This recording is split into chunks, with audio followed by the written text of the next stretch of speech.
Bonjour, bonsoir à tous. Comme vous le savez, il y a quelques jours, une voiture bélier à Munich, donc en Allemagne, a foncé dans une foule et a fait une vingtaine de blessés, dont quelques-uns qui étaient graves et dont aussi des enfants. On a un peu plus d'informations, donc c'est pour cela que je vous fais une partie 2.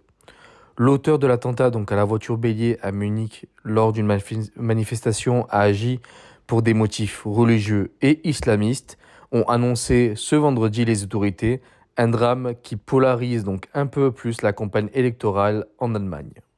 Le bilan de ce drame survenu en pleine rue, à la veille de l'ouverture de la capitale bavaroise de la conférence sur la sécurité, réunion donc annuelle du quota mondial de la défense et de la diplomatie, fait état de 36 blessés, dont 2 grièvement et un enfant malheureusement en fait partie.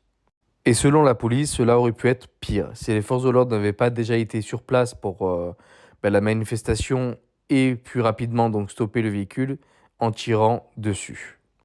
Nous avons pu identifier une centaine orientation islamiste du jeune Afghan de 24 ans arrêté sur les lieux, a déclaré un responsable de la police locale.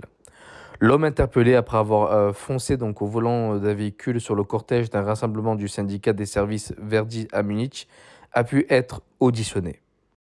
Pour le moment, il ne donne pas plus d'informations, donc il y aura peut-être éventuellement une partie 3. Après, ça aurait pu être pire déjà d'une si les policiers, si les policiers n'étaient pas sur place et s'ils auraient pas pu donc ouvrir feu. Mais ça aurait pu être pire, surtout s'il avait un plus gros véhicule, parce qu'il avait un petit véhicule, hein, c'était de mémoire, c'était une Mini, donc une Mini, on sait très bien que c'est pas très lourd, c'est petit, etc.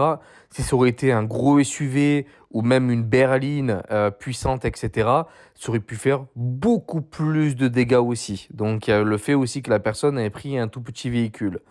Donc voilà, en tout cas courage aux blessés, surtout à ceux qui sont blessés graves, hein, donc, dont un enfant comme je vous ai dit, et courage aussi aux familles et soutien aux Allemands, parce que c'est vrai qu'en ce moment les Allemands, excusez-moi le terme, mais ils s'en prennent plein la gueule. Voilà, il y a plein d'attaques au couteau, etc., comme en France.